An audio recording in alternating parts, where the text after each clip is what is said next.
자, 안녕하세요. 자, 오늘도 역시 민법 기출지문 OX 파란 책.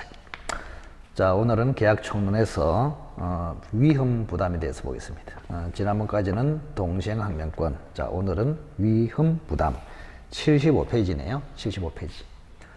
자, 우선은 대략적인 설명을 한번 보시고 지금 위험 부담은 537조, 538조인데 어쨌든 이것도 임의 규정입니다.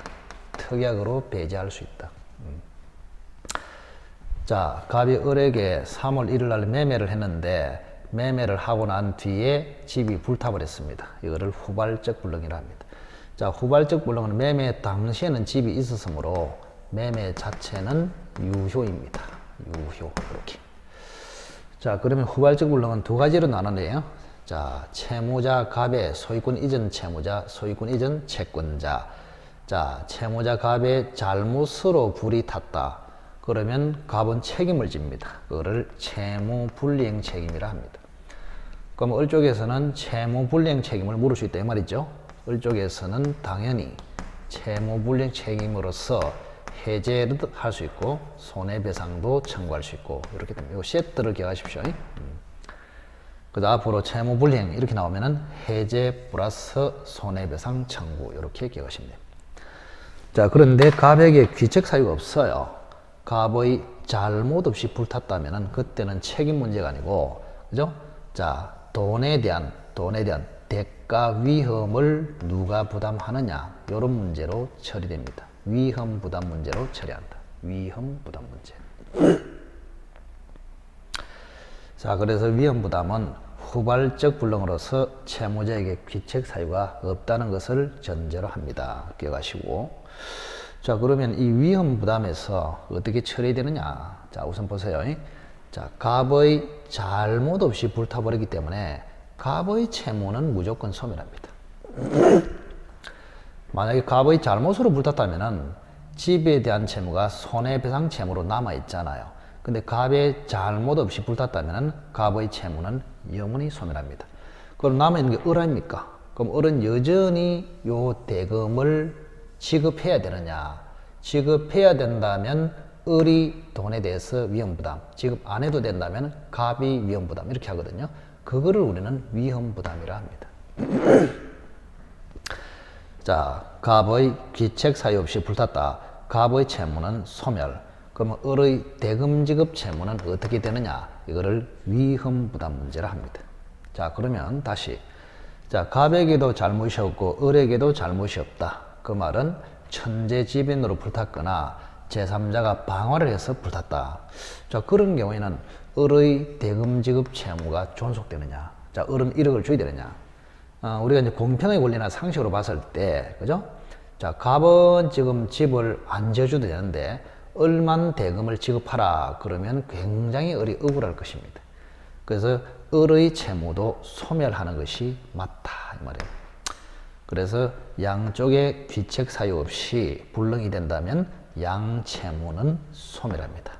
그럼 을은 대금을 지급할 필요가 없어요.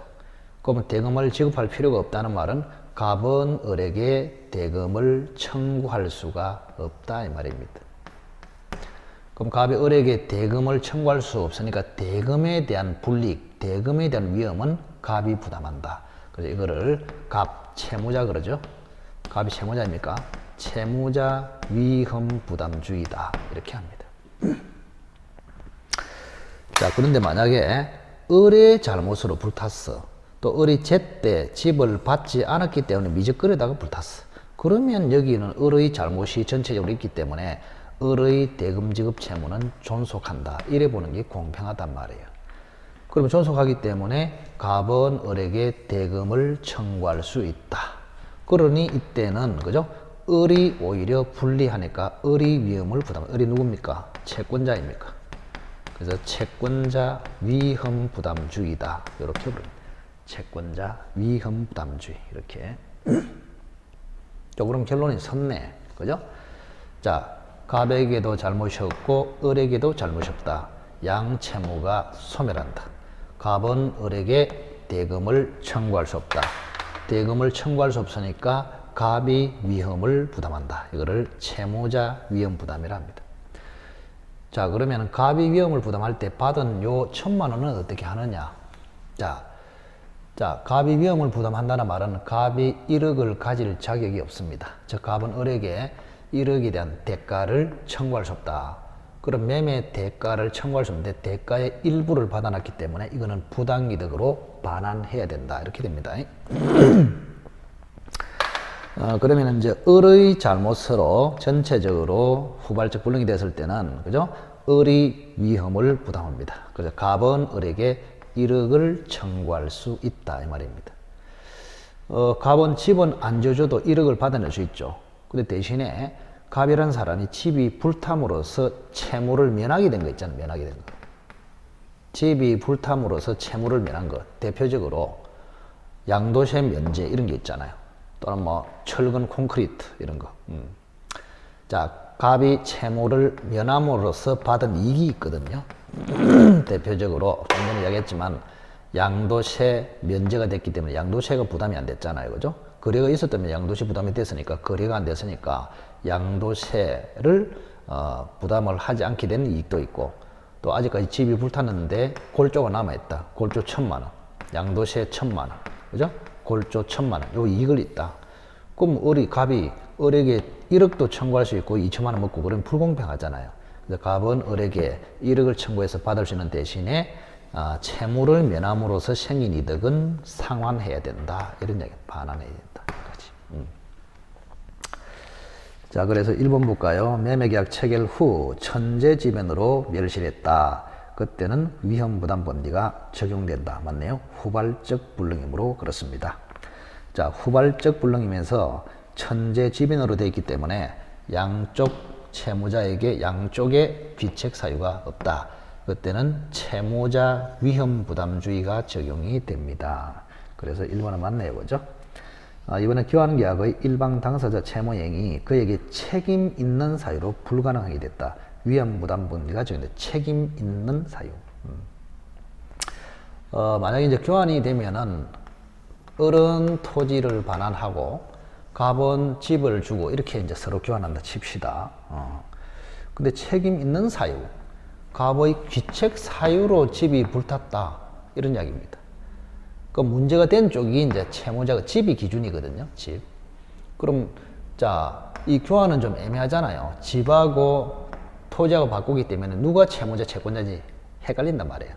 근데 문제가 된, 즉 소멸한 집을 위주로 채무자 채권자를 결정해야 됩니다. 그럼 갑은 채무자, 을은 채권자 이래 되는 거 아닙니까? 그죠? 자, 그런데 갑 채무자의 귀책 사유로 책임 있는 사유로 불탔다. 이런 이야기입니다. 귀책 사유. 그러면 결론적으로 귀책 사유로 불탔을 때는 위험 부담이 아니고 채무 불이행으로 처리한다. 그래서 2번은 틀렸네요. 자, 3번에 갑이 자기 소유 주택을 을에게 매도하는 계약을 체결한 후 멸실, 후발적 불능입니다. 후발적 불능. 자, 1번에 주택이 태풍으로 멸실되었다. 그 말은 양쪽에 귀책 사유가 없습니다. 그때는 채무자 갑이 위험을 부담한다. 따라서 을에게 대금을 청구할 수 없다. 이래 맞죠. 그래서 1번은 X. 자, 위 1에서 갑은 이미 받은 계약금을 을에게 반환할 의무가 없다. 반환해야 된다 그랬죠? 자, 갑이라는 사람이 을에게 1억을 청구할 자격이 없습니다. 그러면 1억의 일부인 1,000만 원도 부당이득이 돼서 을한테 반환해야 된다. 그런 이야기 아닙니까? 그죠? 자, 어쨌든 지금 태풍으로 멸실, 양쪽에 귀책 사유 없이 멸실이 됐을 때는, 그죠? 갑은 을에게 대금을 청구할 수 없다.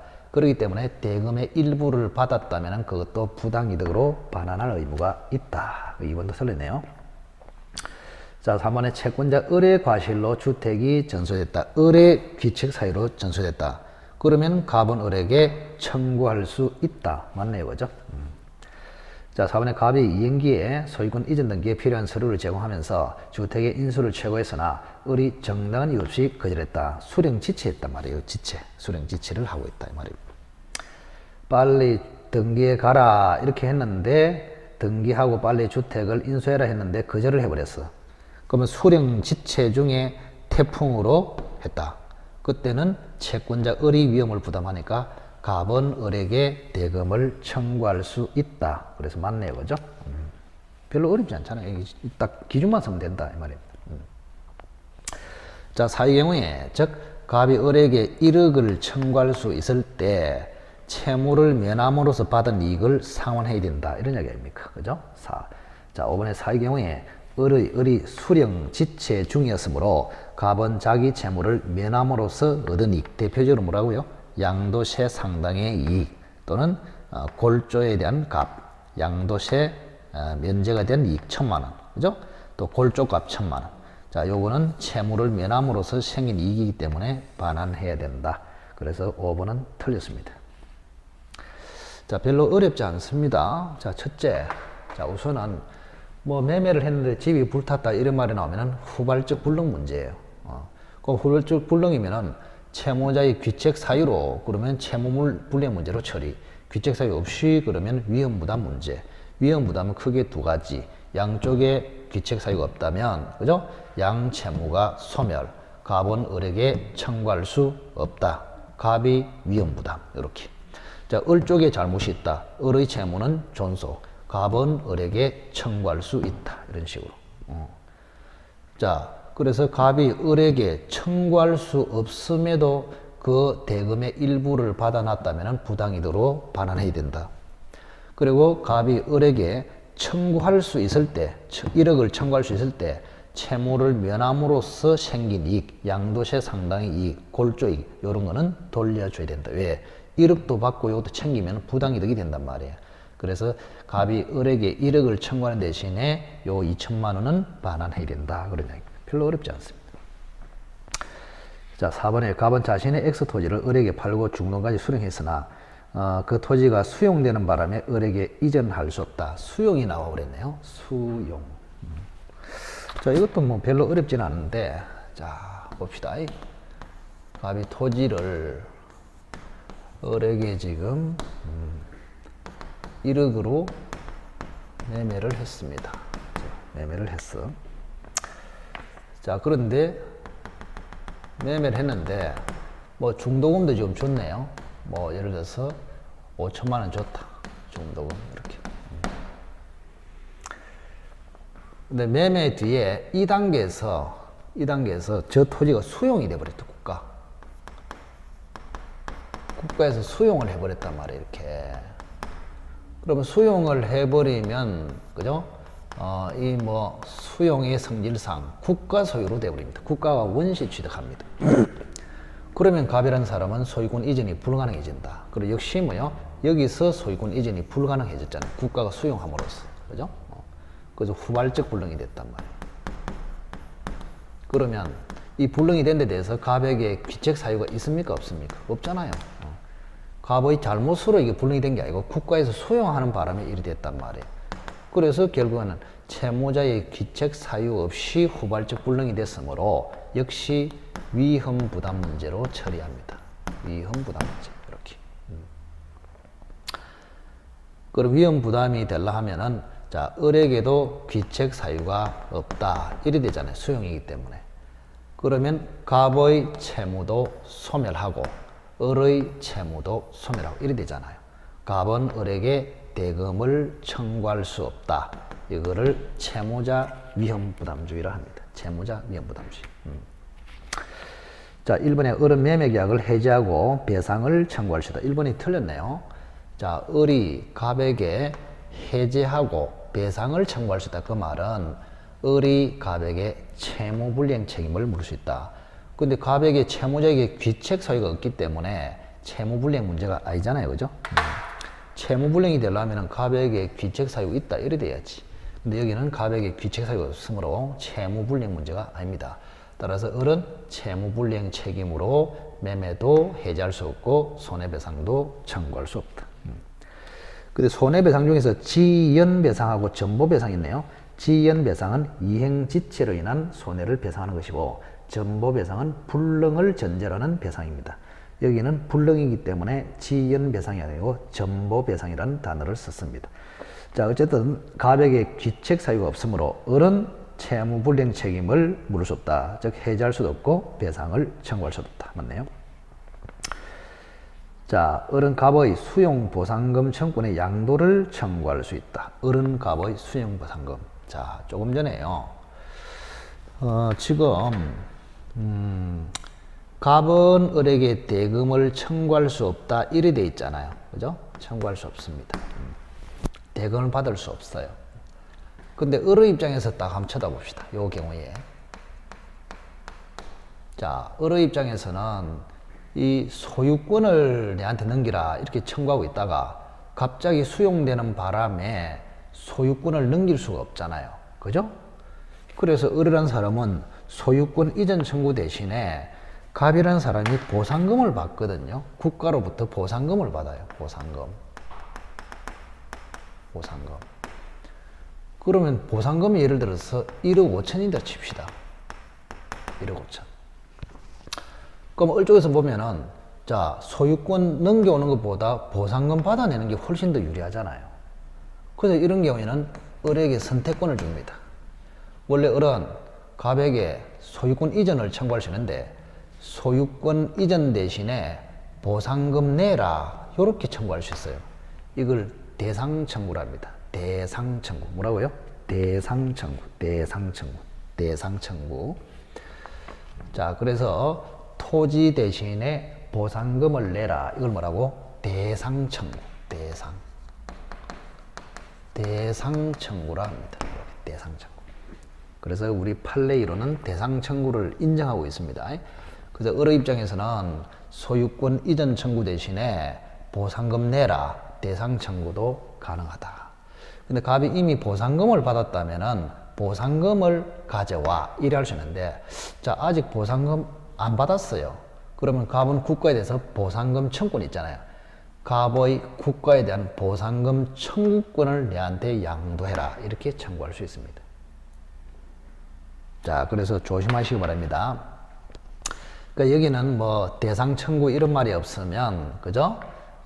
위험 부담의 원리에 따라서 갑도 소멸, 을도 소멸, 갑은 을에게 1억을 청구할 수 없다. 이걸로 끝나버려요. 그래서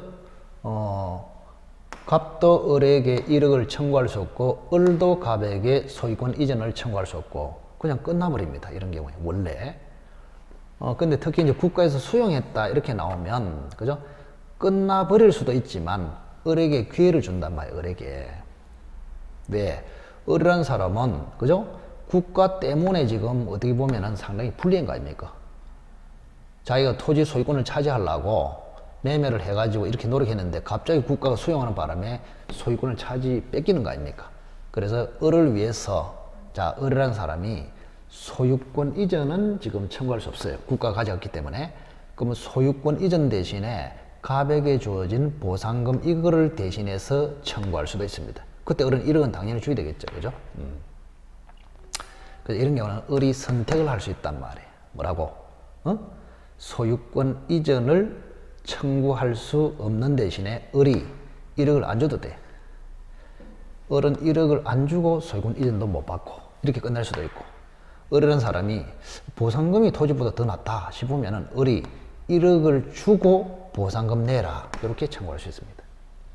1억을 지급하고 보상금 내라. 왜? 내 땅을 국가에서 조만간에 내 땅이 될 것을 국가에서 수용했기 때문에 네가 소유자로서 보상금은 받았지만 내가 원래 받아야 할 보상금이단 말이에요. 가만히 생각해 보면 조금만 시간이 지났으면, 그죠? 그래서 이런 경우는 을은 1억을 돌려주고 갑에게 토지 대신에 보상금에 대해서 대상 청구를 할 수 있다.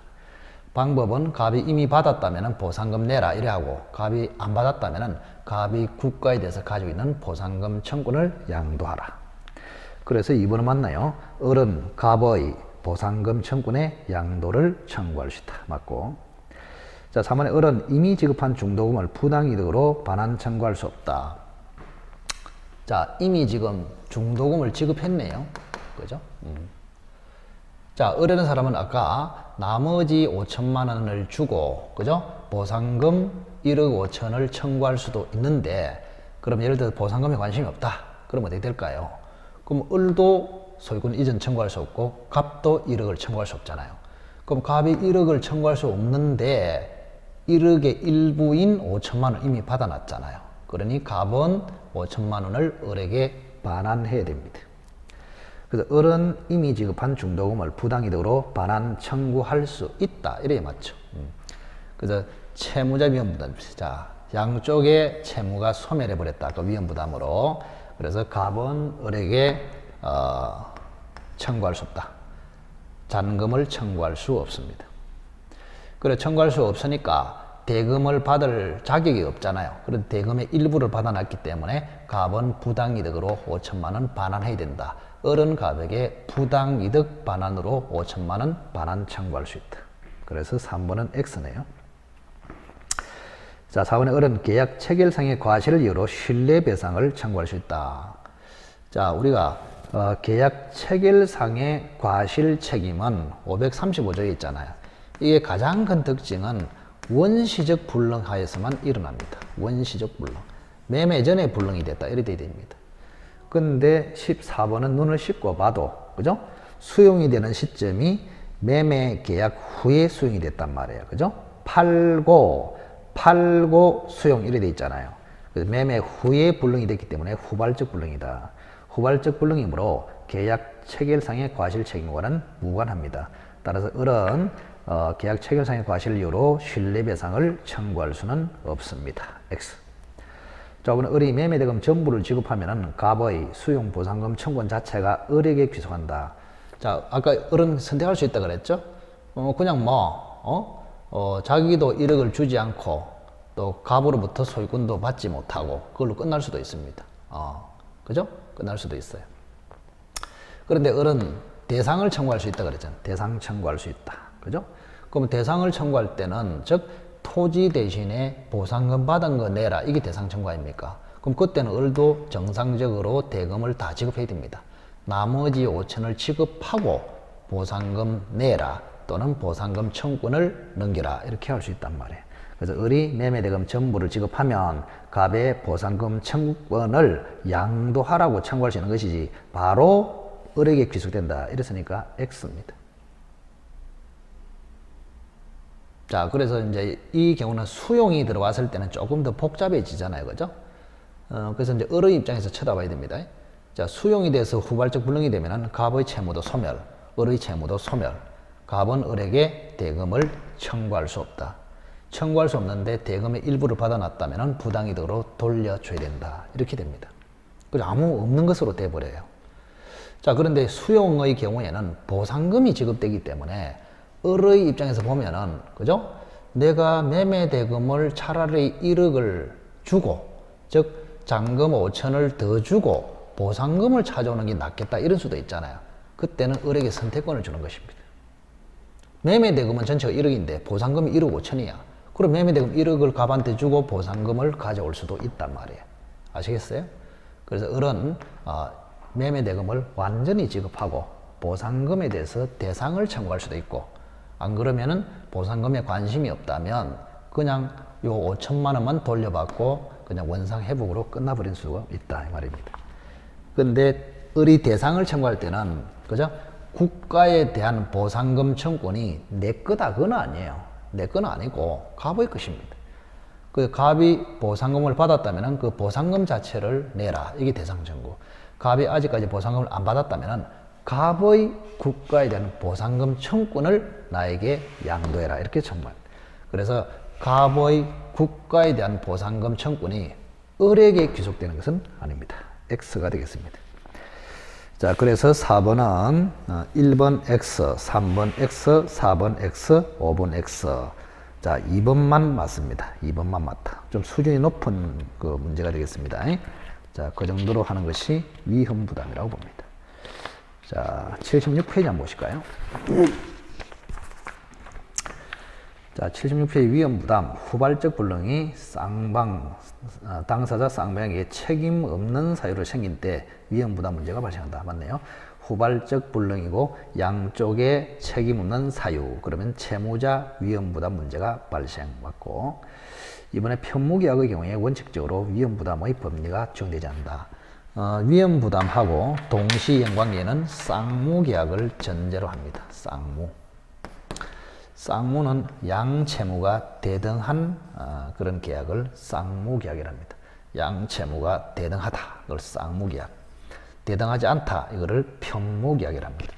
그래서 동시행 관계나 위험부담은 쌍무계약을 전제로 하는 것이 원칙입니다. 그래서 2번도 맞네요. 편무계약은 위험부담의 법리가 원칙적으로 적용되지 않습니다.